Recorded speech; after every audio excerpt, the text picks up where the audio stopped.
인간은 태어난 그 순간부터 죽어가는 존재입니다. 이로 인해 인간은 남은 시간 동안 최대한 많은 것들을 쌓아 올려 자신의 흔적을 남기고자 하는 욕망을 갖게 되었고, 이 욕망으로 문명을 세워 오랜 시간 동안 이어올 수 있었습니다. 만화 소녀 종말 여행은 이러한 문명들을 하나도 이해할 수 없는 포스트 아포칼립스 세계를 배경으로 하고 있습니다. 그 세계에서 주인공 치토와 유리는 이해할 수 없는 문명을 자신들만의 방식으로 해석하고 다시 쌓아 올리며 할아버지가 유언으로 남긴 목표를 달성하기 위해 앞으로 나아갑니다. 그렇게 시작된 소녀들의 여정은 독자로 하여금 삶과 죽음이란 무엇인지, 시작과 끝이란 무엇인지에 대해 깊이 생각하도록 만듭니다. 작중의 문명은 전쟁으로 멸망한 상태입니다. 이로 인해 주인공 치토와 유리는 정상적인 세계에서라면 상식으로 취급되는 것들도 전혀 이해하지 못한 채 살아가고 있습니다. 초콜릿 맛 전투 식량을 먹으면서도 정작 초콜릿이 무엇인지 모르고, 훗날 진짜 초콜릿을 맛보게 되었을 때에도 그저 초콜릿 맛 전투 식량이겠거니 생각할 정도입니다. 그러나 이 무지는 오히려 인간이 일구어온 문명을 다시금 되돌아볼 수 있도록 만들어주기도 하고, 기존의 문명을 새로운 시선에서 해부하고 재구축할 수 있는 기회를 제공하기도 합니다. 이 기회를 통해 치토와 유리는 세상에 존재하는 다양한 관념들을 자신들만의 방식으로 체득하고 활용하며 즐깁니다. 전쟁을 예시로 들어봅시다. 작중에서 치토는 전쟁을 상대와 나의 이해관계가 일치하지 않을 때 무기를 들고 싸울 수밖에 없는 것으로 정의합니다. 꽤 훌륭한 해석입니다. 그러나 치토는 이 정의를 원론적으로만 이해합니다. 여기서 전쟁의 정의를 실질적으로 이해하고 활용하는 인물은 유리입니다. 치토의 설명을 들은 유리는 귀중한 식량이 하나만 남게 되자 지체 없이 치토의 머리에 총구를 겨누어 식량을 차지합니다. 그제야 치토는 자신의 실수를 깨닫게 되고, 이에 유리는 이것이 전쟁이란 말을 덧붙이죠. 이처럼 치토와 유리는 역할을 나누어 다양한 관념들을 독창적으로 재구성합니다. 치토는 지식을 제공하고 유리는 이를 토대로 관념을 새롭게 복원하죠. 그렇게 치토와 유리는 다양한 관념들을 복원하고 즐기며 차곡차곡 쌓아 올려갑니다.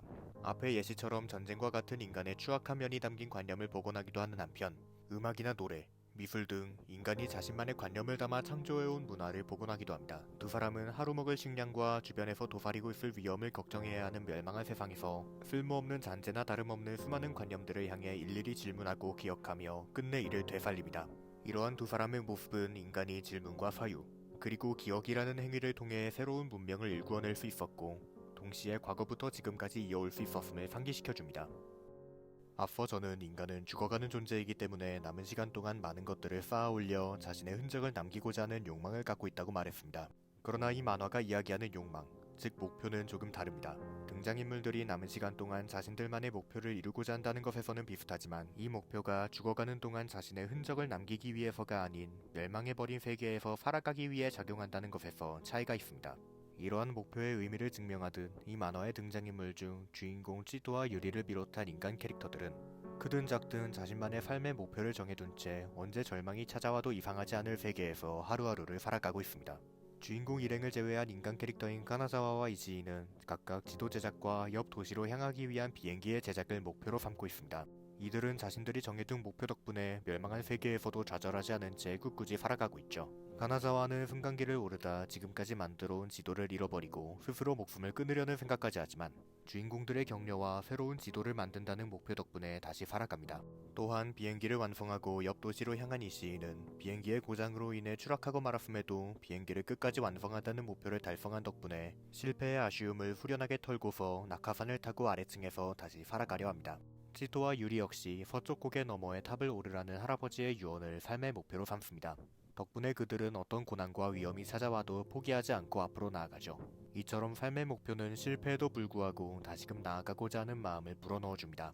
그 예시로 카나자와는 정해둔 목표가 물거품이 되고 말았음에도 다시 일어설 의지를 갖게 되고, 이시이는 목표를 절반밖에 달성하지 못했음에도 다시 살아갈 수 있는 후련한 마음을 갖게 됩니다.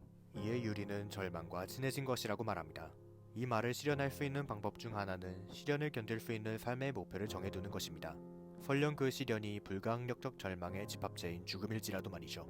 만화 소녀 종말 여행의 가장 핵심적인 고찰 중 하나는 단연 삶과 죽음, 시작과 끝에 대한 고찰일 것입니다. 치토와 유리는 삶과 죽음에 대해 다양한 의문을 품습니다. 살아간다는 것은 무엇일까? 죽는 것은 얼마나 무서울까? 그들은 자신을 향해, 서로를 향해 끊임없이 질문합니다. 그리고 이에 나름대로의 생각을 정리해 답합니다. 치토와 유리, 더 나아가 소녀 종말 여행이란 만화가 내린 삶과 죽음, 시작과 끝의 의미에 대한 결론은 서로 대비되어 보이는 듯한 이 개념들도 결국에는 동일한 성질을 내포하고 있다는 것입니다. 만화의 후반부, 치토와 유리는 도시의 최상층에 가까워질수록 소중했던 것들을 하나둘씩 떠나보내게 됩니다. 이동수단이자 집이기도 했던 캡틴 크라트는 고장이 나고 소중히 간직했던 책들과 일기는 추위를 견디기 위해 불길 속으로 던져지고 맙니다. 그렇게 두 사람은 최상층 혹은 죽음으로 향하는 것일지도 모르는 계단 앞에 도착합니다. 이제 그들은 서로의 손을 잡고 어둠 속의 계단을 올라야 합니다. 유리는 치토에게 죽는 것이 두렵냐고 묻습니다. 치토는 이에 긍정하고 유리도 동감합니다. 다시 유리가 말합니다. 아주 옛날에 난 어둡고 좁은 장소에 혼자 있었는데 그게 굉장히 무서웠어. 태어나고 얼마 안 됐을 때, 아니면 태어나기 전일지도 몰라. 이는 매우 절묘한 말입니다. 유리는 태어나기 전 어둠만이 가득했던 곳을 두려워했습니다. 아마도 어머니의 뱃속이었을 것입니다.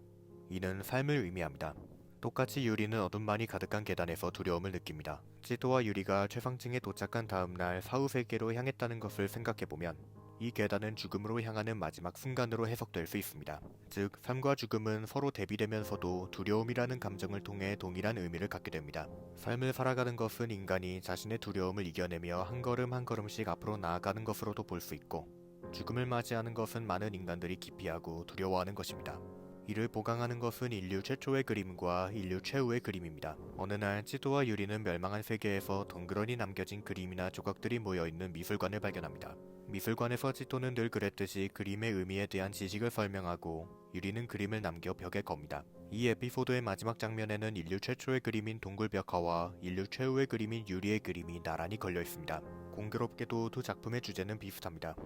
동물들의 모습이 그려진 동굴벽화는 배고픔을 이길 식량을 얻기 위한 사냥 연습을 위해 만들어졌고, 치토와 유리가 물고기를 들고 있는 그림에는 배고픔이 담겨 있습니다. 이는 시작도 끝도 결국에는 동일하다는 일종의 비유입니다. 이처럼 삶과 죽음, 시작과 끝은 대비된 듯하면서도 동일합니다. 이는 마지막 화를 통해 비로소 작품의 진정한 주제로 귀결됩니다. 홀몸으로 최상층에 도착한 치토와 유리는 자신들이 앞으로 살아남기 힘들 것이란 사실을 알고 있습니다. 하지만 그들은 이에 두려워하지도 슬퍼하지도 않습니다. 오히려 하늘, 사후세계와 맞닿은 최상층에서 즐겁게 뛰놉니다. 이 장면이 바로 작품의 진정한 주제입니다. 삶과 죽음, 시작과 끝은 결국엔 같은 것이니 두려워하지도 슬퍼하지도 말라. 시작에 감사하며 삶을 즐기며 나아가라. 그렇게 죽음과 끝이라는 절망과 친해지면서 겸허히 마지막을 받아들여라. 그것이 바로 살아간다는 것이고 죽어간다는 것이니.